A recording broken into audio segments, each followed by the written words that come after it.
Chapter 9.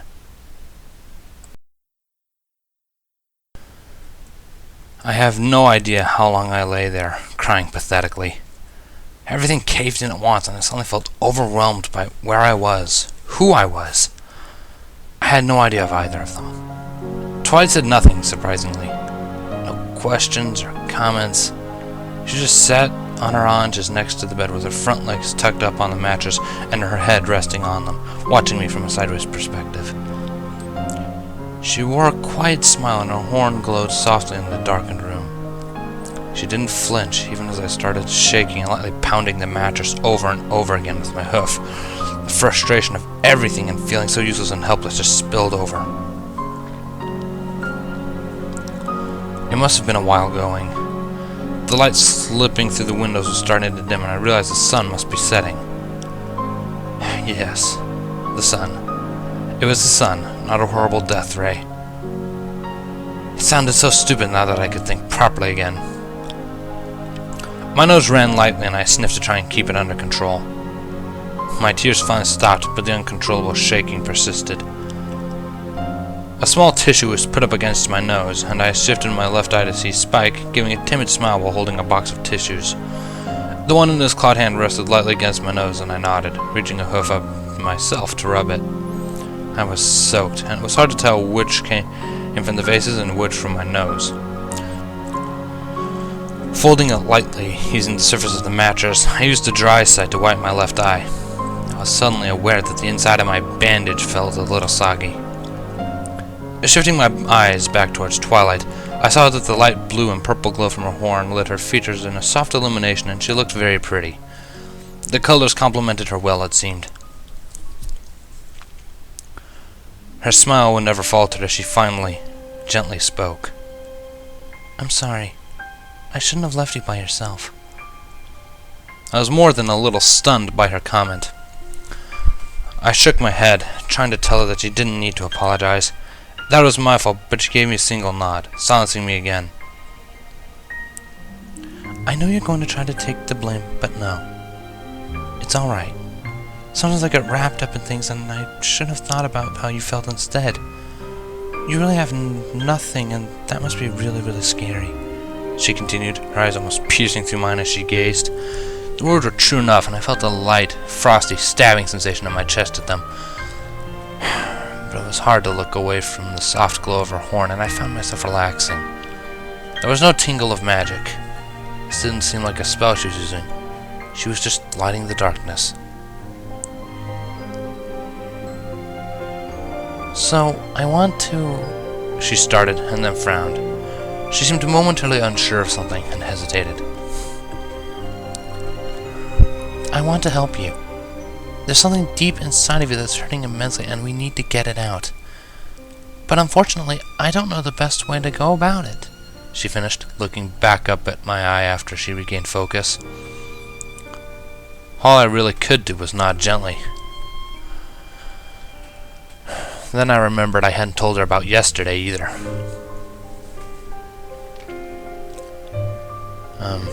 I think there's something wrong in my memories.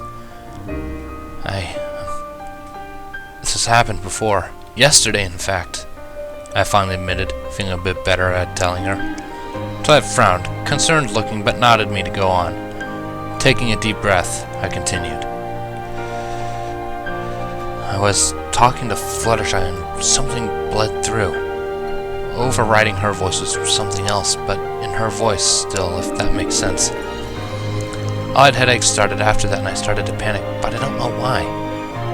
Things started feeling, well, not real, and I suddenly felt lost and unsure.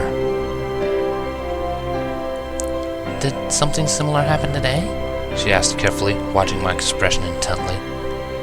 Sighing, I nodded timidly, feeling vulnerable again. If the guys in the barracks saw me like this, I'd be laughed out of the reserves. But they were all dead now. "Yes. Only visual instead," I confirmed, taking deep breaths and trying to relax. "The window. You were staring at it, looking terrified, so I slammed it shut as fast as I could. I came up here when I sensed magic." She spoke quietly. A chill shifted up me, and my left eye nervously darted towards the window again, past her. My body lit up its fight-or-flight response again, but my view was suddenly obscured completely, eclipsed in purple. Twilight had shifted so her head totally blocked my view. I was about to freak out when the tip of her horn touched my forehead. There was a pulse of silver and pale, pale blue, as the colors from the soft illumination washed over my senses again. My heart relaxed, and I exhaled quietly. Twilight smiled warmly as she heard it, eyes closed as her surprisingly warm horn rested on my forehead. It wasn't naked bone, but covered in a soft velvet-like substance. "The light calms you?" she asked quietly after a few seconds. "You calm me." Yes, the color," I whispered, voice still wanting to hide.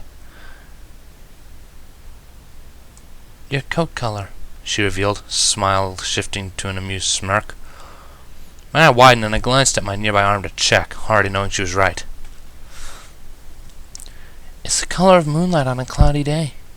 Very pretty," she elaborated, her amethyst eyes opened, then widened a little as she realized her calming technique had placed her inches from my face. A faint blush drifted across her cheeks, but she didn't move away, as I giving a more questioning look with her eyes as she looked into my single one. "Hey, Moonlight is kind of a cool name, no?" Spike suddenly asked. I started slightly, but Twilight just smiled and shifted her gaze to the left, giving an amused look towards Spike. "He should get the final say in that, but it is a good name," she agreed, seeming to think again. "Moonlight?" I lost my thoughts and just watched the silvery blue drift through her horn. It felt so, well, correct, for lack of better words. Was there a reason I was this color? Maybe I had resonated with it and this was the color of my life force or something. It felt right regardless. Twilight shifted her attention back to me, smiling warmly again. There was a certain glimmer in the mirrored pools of amethyst that were her eyes, and she appended softly, "He's very good at fixing things, both mechanical and involving Pony's feelings." "Repairing? No, too forced. Fixing? No, a little too literal." "Mend?" I offered, smiling shyly at her. More abstract than the others, and it had a nice ring to it. Her smile widened and she nodded in agreement. "Moonmender," Twilight tested in a soothing voice, being the first pony to use my new name. "Wicked awesome!" Spike chimed in, excitedly pumping his right arm into the air. Chuckling, I nodded, careful to avoid skewering myself on her horn. "Sexy. It has a nice ring to it," I agreed, repeating what I had already decided in my mind. Twilight couldn't seem to help herself and burst out into mirthful laughter. She pulled us along as if moons in orbit, and soon all three of us were laughing. It took a good 3 minutes before I could breathe properly again. Spike and his rolling chortles had fallen off the bedside table that was above my head and landed behind me somewhere. I could still hear his weak, breathless laughing. I didn't even know why it was so funny, but something about her laugh just drew us in. Finally, Twilight calmed down and rested her head back on her forelegs, giving me a pleasant smile. "I think it suits you. Although you don't need to be afraid to say things to me, I hope you realize. Now, I understand that your prior interest in magic went beyond the fundamental," she pointed out softly. I swallowed lightly, but oddly felt conflicted with her expression. She radiated non-threatening with her smile and gentle speaking. I decided to once more bite the bullet. Yeah, I was a mage in my prior existence. Utility and supplemental, if I recall correctly, using spells that shielded, repaired, and physically manipulated. They don't work anymore, I revealed, unable to keep my nervousness out of my voice. The lavender unicorn simply smiled, however, before asking, "Does it feel like it's stuck inside of you?" My eyes widened a little bit, and I nodded timidly. She smiled wider and nodded, a new light seemingly dancing in her eyes that I couldn't quite place. "Oh, this is exciting! An Earth Pony who has training in magic. I could learn a lot from you. If I could figure out a way to let you use it, it could revolutionize theory and—" She started excitedly spewing. "Twilight, focus!" Spike shouted from behind me, now standing up and resting his claws on my foreleg. I was a little concerned she was going to dissect me, but decided I could trust her still. Also, I was more than a little curious as to what kind of creature Spike was, suddenly having a much closer view of him than normal. Huh? Oh, yeah, I'm sorry, she muttered, blushing lightly and giving me a sheepish grin before continuing. All 3 pony subsets have some amount of magic inside of them. Unicorns have horns which they can use to manipulate their reserves directly through channeling. I was watching you earlier, I interrupted, starting to figure out what went wrong myself.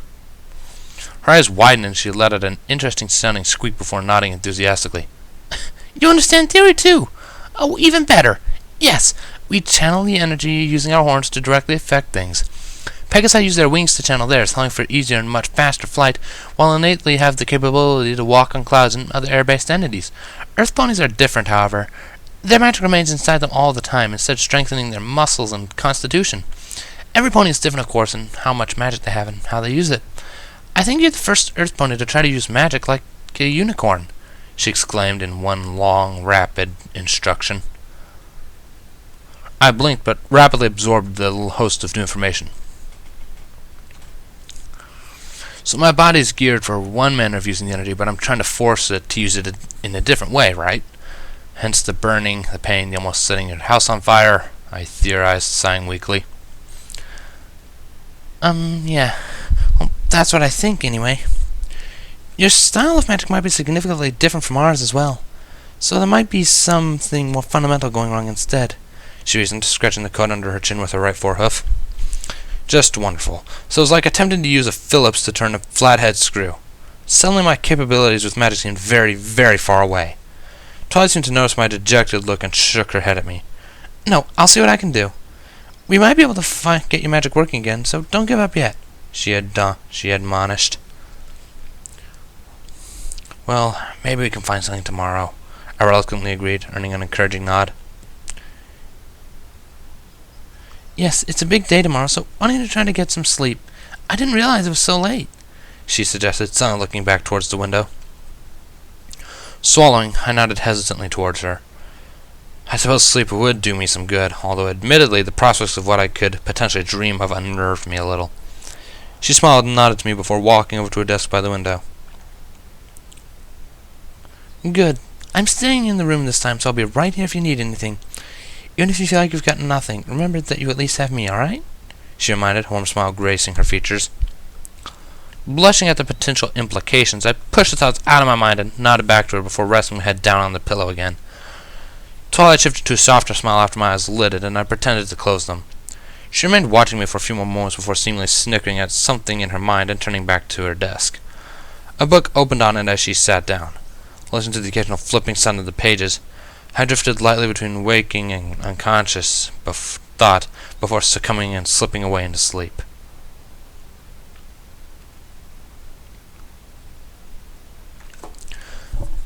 The day was a surprisingly pleasant one. The sun heated the landscape gently with just enough cloud cover to make it nice rather than overbearing. Yawning sleepily, I stared into the undisturbed puddle of water in front of me. Bits of dirt drifted through it, but not nearly enough to label it as mud. I could clearly see the bottom of the pool through the water, even if it was slightly distorted. The surface of the crater consisted of hardened, cooked dirt. It had splintered in a spiderweb problem out from the center and looked vaguely reminiscent of dark brown clay. Of course, there was potentially a little bit of clay in it already, so I might not be that far off. Laying lazily in the grass next to the crater, I stretched and folded my legs back under me before looking back up at Twilight Sparkle. She was a couple meters away with a strange metallic contraption on a tripod. I knew enough about magic to identify that it was taking readings in the location she set it up in, but the design was foreign to me. We hadn't used magic for detection in my world, it seemed, or at least I couldn't remember anything about that from what lessons I did remember.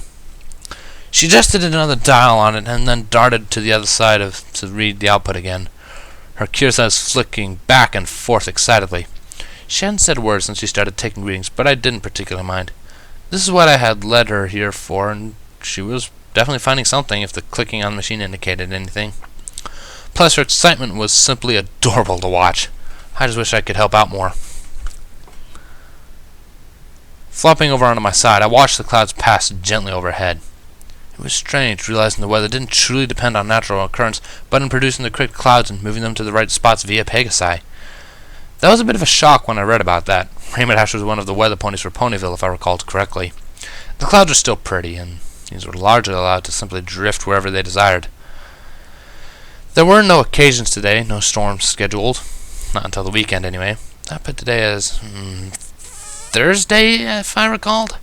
Timekeeping was a tad difficult when I had to find the clock tower in the town in order to be exact. At least my right eye was uncovered now. Making the trip here through the mud sinkholes and hills would have been entertaining with no depth perception. Twilight had used a minor healing spell on my eye this morning, and it was recovering nicely. I just had a tiny little nick to the right of it with an elongated bruise surrounding it. It basically looked like I had lost the hoof fight in an epic manner. My chest wasn't damaged, it would seem, although Twilight insisted on checking it as well. She was horrified to find dozens of scars under my coat that weren't in the nurse's reports. They were tiny, some lines and some indented circles. I had no recollection of them at all, so they didn't really bother me. You couldn't tell unless you were playing with my coat regardless. She let out a quiet squealing noise and resumed frantically recording things in the notebook floating next to her. Spike, who was sitting on a blue blanket nearby, chuckled at her and shook his head. He had ridden along on her back, helping her carry a smaller container on his own. She elaborated after we had gotten here that it was food. Apparently she had decided to make a picnic out of it, to my surprise. Oh well, I suppose. Nothing of today indicated it couldn't be pleasant, as I really felt no particular attachment to the crater. It was just a depression in the ground, to me. Returning my attention to the sky, I noticed a yellow speck on the horizon frowned. It was quite a ways in the air and slowly getting bigger. A Pegasus or large bird heading toward us. Yellow? I swallowed lightly and started to worry a little. I hadn't seen her since yesterday, and my thoughts were still pretty fresh in my mind. Of course, it was really my fault for setting myself up like that. I shouldn't punish her simply for not feeling a certain way. How stupid and immature. Sighing weakly, I saw my suspicions were indeed correct. The pink mane became identifiable shortly afterwards, and I saw that it was Fluttershy drifting through the sky. She was traveling a lot slower than Rainbow, which didn't honestly surprise me. She had said she enjoyed the scenery more than the rush of adrenaline. Her path wasn't directly targeting us, however. She drifted a little off target and appeared to be aiming for a small cloud bank to our left. West? She was also carrying something small. It looked like... Twilight must have heard my sign and glanced over at me. She followed my gaze and also caught sight of Fluttershy in the sky. She raised an eyebrow back towards me, quizzically, but didn't ask anything. We watched Fluttershy land on top of the cloud bank, apparently totally oblivious to our existence, and not come out again. As I couldn't see on top of the bank, I shrugged and lay back down again, relaxing. Maybe she was having a cloud picnic instead? I didn't know if there was such a thing, but if there was, this seemed like a good day for one. My concentration and guess was blown out of the air as a bolt of rainbow streaked across the sky above me with an extremely distinct whistling noise that I definitely recognized almost immediately. Oh, Rainbow Dash was here? Maybe she was meeting Fluttershy or something. Sure enough, she took a beeline towards the cloud bank and disappeared over it. Fluttershy had seemingly decided that they were otherwise distracted and went back to her machine's readings, shifting the location of her scanner using her telekinesis. I just watched the bank for a few seconds before I saw the bolt of rainbow shoot away from it again. Raising an eyebrow, I wondered what the colorful Pegasus was doing. After a few more moments, she flickered back in my vision, spiraling this time in a slightly downward pattern. She corkscrewed for a few seconds before bursting out of the dive and slipping sideways, causing a burst of rainbow to keep spiraling where she would have been. Oh, that was pretty. She was showing off? That sounded a little more like Rainbow Dash. It was way too high up to hear anything if Fluttershy was cheering or not. Well, it was hard to imagine Fluttershy cheering regardless. Her pattern continued, bursting through the air in the corkscrew again and splashing like she did before. This time, though, she dipped through her own splash, picking up a trail through the air as she zigzagged. Oh! I couldn't help but smile as she wrote out "Hello" in the sky using her trail. Very cute indeed. Was an event coming up that she was practicing for or something? Her patterns repeated for quite a while. Every time she let the pattern fade, she'd repeat and write something new in the sky. Simple things, sometimes misspelled. Twilight caught me chuckling on more than one occasion as the afternoon wound on, and snickered herself as she watched Rainbow Dash work. She was practicing, I realized. Showing off was entirely different. This was definitely her training or something. She was at it way too long to be otherwise. Every 15 minutes or so, she'd zip back to the cloud for a few minutes. The thing Fluttershy had been carrying was probably a basket. Refreshments, maybe? They really were good friends, it seemed. I got a little self-conscious at that point. Was I being a little too nosy? A minor twinge of jealousy went through me, but passed rapidly. Did I wish I had a good friend to spend the day with like that? Kind of. But, smiling gently again, I glanced back at Twilight, who was in her 14th location around the crater, writing more casually now. We didn't really have to say anything to be hanging out, right? Well, she was more than a little distracted, and this was kind of an experiment for her, but she was still spending time with me, right? Glancing back towards the blanket, I pondered striking up a conversation with Spike, only to discover him snoring while lying on his back. Spread eagle. Well, that went my chances for intelligent conversation. I stared blankly at the pool of water, idly wondering how crazy Twat would think I was, and would just started talking to it instead. Well, probably not more so than she did already. Deflating a little, I raised my head to the skies to update myself on the only source of activity for miles. My eyebrow rose as I saw rainbow written amusingly enough using the rainbows themselves. Below it, she was swooping in for another run. My eyes got progressively wider the more Applejack she got spelled out. Was this what I thought it was? Twilight caught my expression and also turned her attention to the writing. Sure enough, she veered back around and completed the message with a cute-looking heart symbol in between the names. I guess some things are universal. Still, I had to give her credit. Spelling out her heart's desire a mile off the ground in 100,000-point font size took some serious guts. I was impressed. For being practical, she was taking quite a risk. Oh my, that's an interesting confession idea, Twilight finally commented. I chuckled, and couldn't help but smile. One that's definitely unique to Rainbow Dash, too, I added, watching the writing slowly fade. As expected, Dash had zipped back to the cloud once it was completed, prior to admire her work and get Fluttershy's opinion. Agreed. I wish some pony would convince me like that. She spoke wistfully, watching the fading letters. You like Rainbow? I asked, tilting my head towards her. I had not expected Twilight to match very well with that much more spontaneous Pegasus. Twilight's eyes shot open fully, and she blushed. No, not exactly like that. Just something huge and out there, you know, she tried to explain, looking back down at me. A small part of me was relieved when she said no, I noticed. Well, that's unfair to us little guys without wings or horns, you know, I pointed out, sticking my tongue out at her. She gave me a skeptical look and rolled her eyes.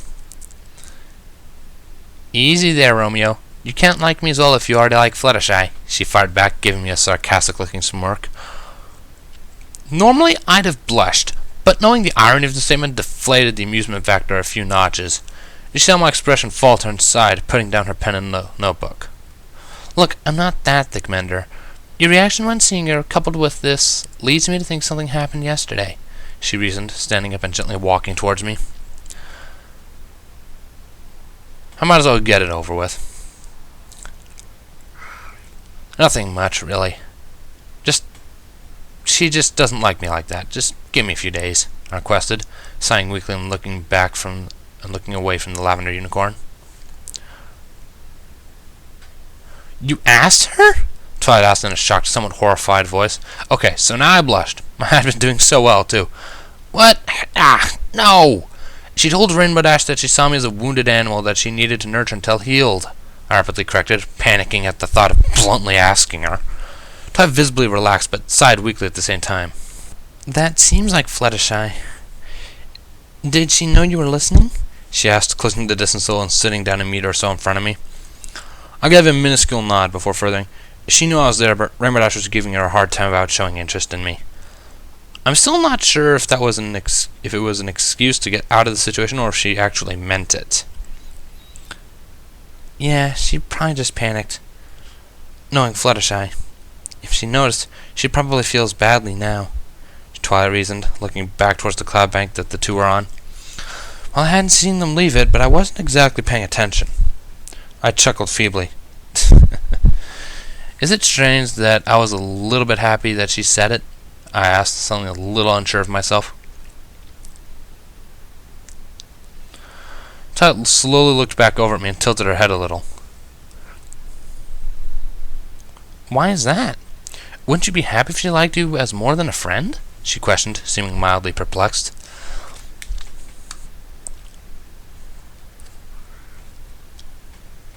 Well, I was happy she didn't take any teasing from Rainbow Dash, but I'm also kind of glad she turned me down, even if either unintended or unknowingly. I think I needed it, I admitted, a little irked that I had taken so long to make the connection. She looked surprised, but her expression remained largely neutral. I'm glad Fluttershy is getting a bit more confident as well. Did you remember something else, though? She guessed, being very close to dead on. Yeah, well, not directly. My world had an extremely skewed gender ratio, I think. It was the opposite, and then some of the situation in Equestria from what I've seen.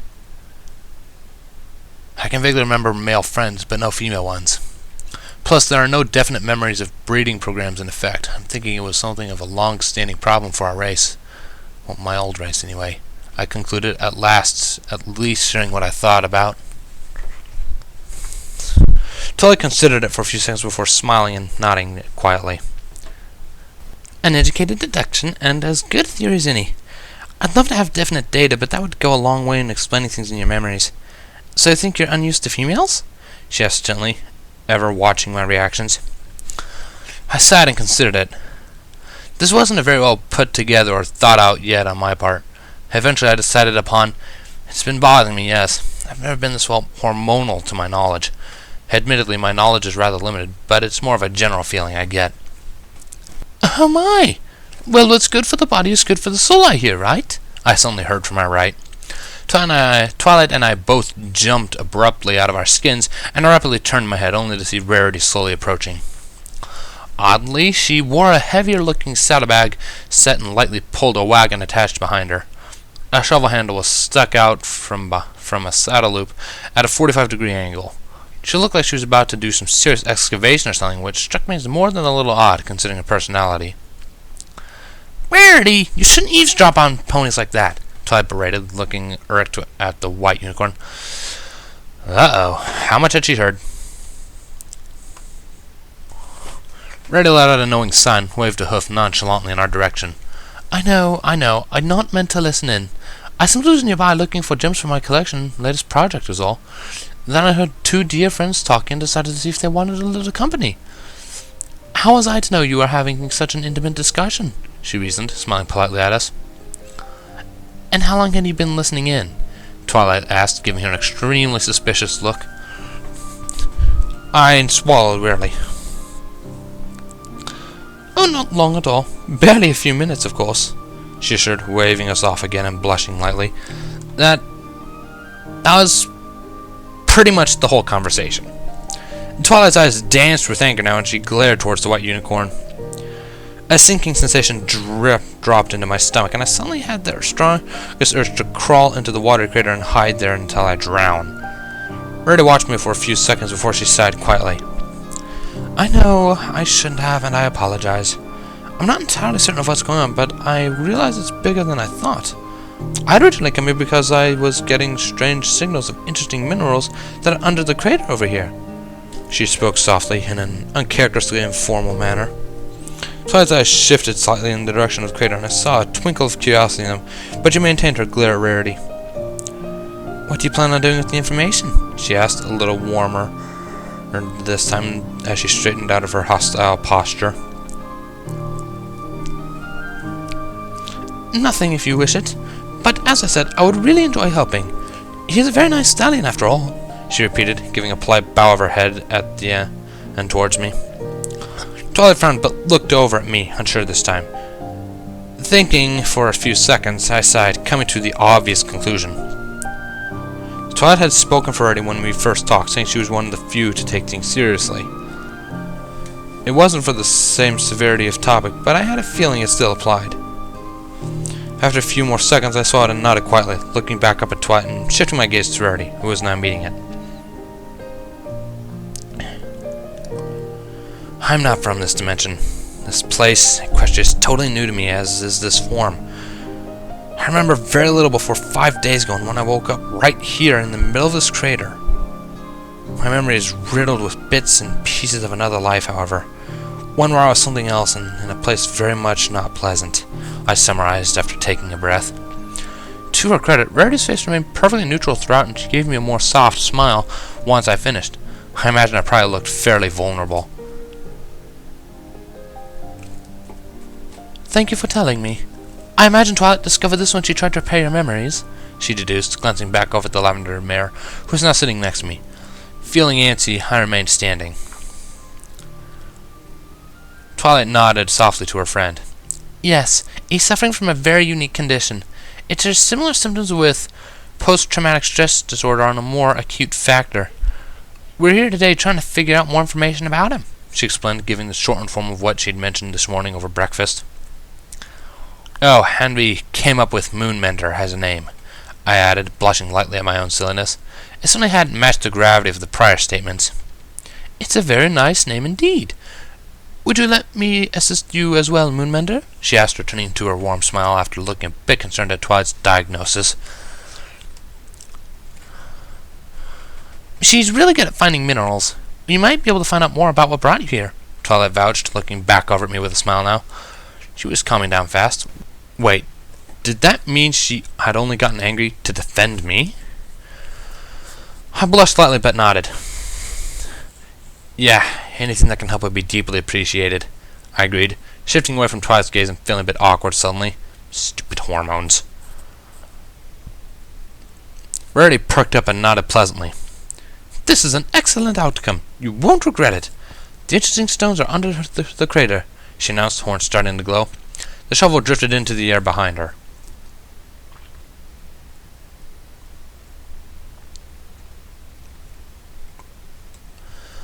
Hooves aren't meant for digging. At all. Twilight went back to taking scan of measurements for the rocks, of course. Sadly, Rarity complained of headaches 5 minutes in. A half couch came out of nowhere, almost running me over, and she flopped onto it. Unsurprisingly, the shovel was tossed to me instead.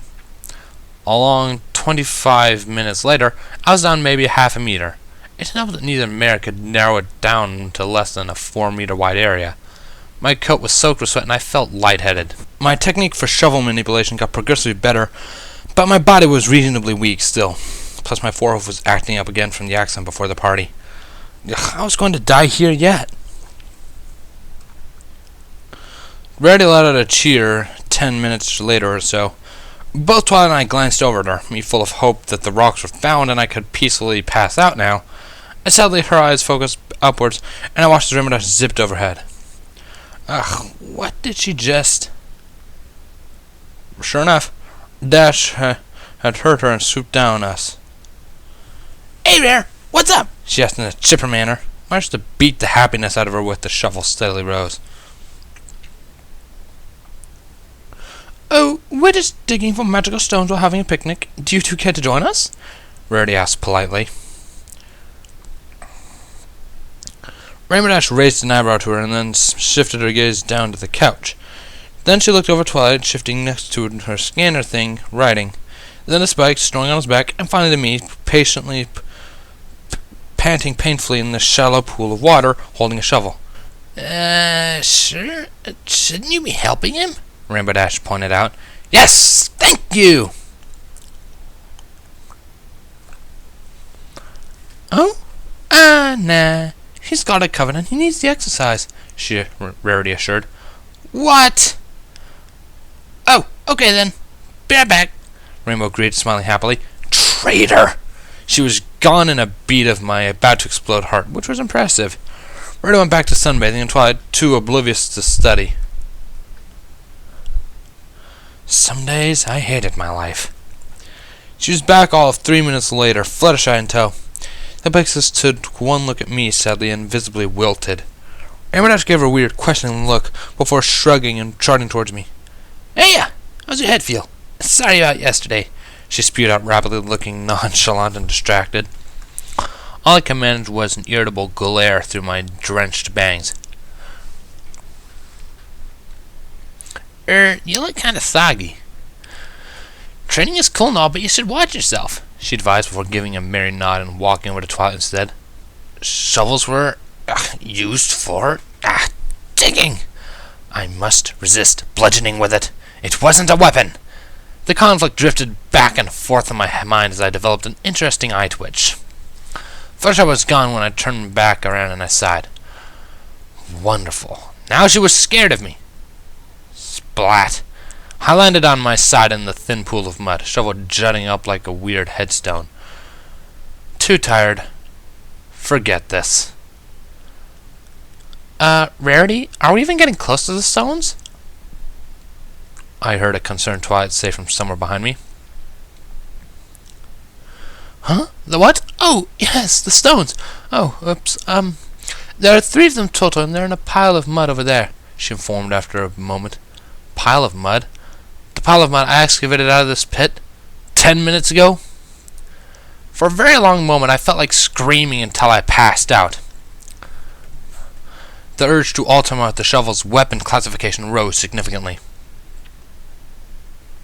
Slowly sitting up, I let the cool water run gloriously down my back. It felt amazing after the massive amount of exertion I just put out. I glared over at Rarity, who had gone back to sunbathing and was oblivious. Giving up the ineffectual death stare, I stood, now totally soaked in water, and sweat dragged the blasted shovel towards the pile of mud, dirt, and rocks I had made. Twilight wandered over to help me search, but he wasn't needed, as finding them in the pile was exceptionally easy. They were an unassuming gray color. There were numbers painted very, very clearly on all 3 chunks in a bright yellow, however. It was strange, as my eyes hurt looking at them. An uncomfortable sensation crept into the back of my skull the longer I looked. Nudging them around with the shovel, I managed to get them to line up. 312? My eyes widened as I instantly recognized the number of the vault I had been tasked to protect. "Weird. What's with the number?" Twilight asked, staring intently at them. Rarity finally looked curious and got up to her hooves, dispelling her couch and revealing a shaking Fluttershy behind where it had been. She swallowed nervously and carefully followed Rarity over to where we were standing. I did my best not to look at her or make any sudden moves. "My, ugly things! They certainly don't look very magical," she muttered, sounding unimpressed.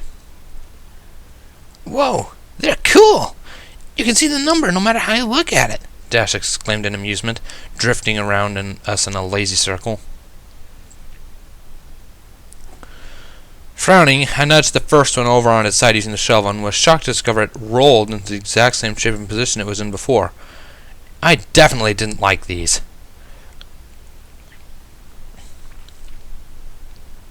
Twilight's eyes widened as she watched, and she rapidly started jotting things down in her notebook. "They don't follow normal rules of geometry. I wonder if the effect is physical or purely optical." "How's a what now?" Dash asked, looking annoyed now. "She wants to know if they feel the same even after we rotate it," I explained, staring at the rocks. "They felt wrong to me. They shouldn't be here." Fluttershy had gotten curious by then and come out from around Rarity. She sported a nervous expression, and I couldn't help but watch her cute shifting as she got a better look at our find. "Oh, we'll walk him with the shovel and see," Rainbow suggested, sounding as if she were rapidly losing interest. Twilight stopped writing long enough to glare at her.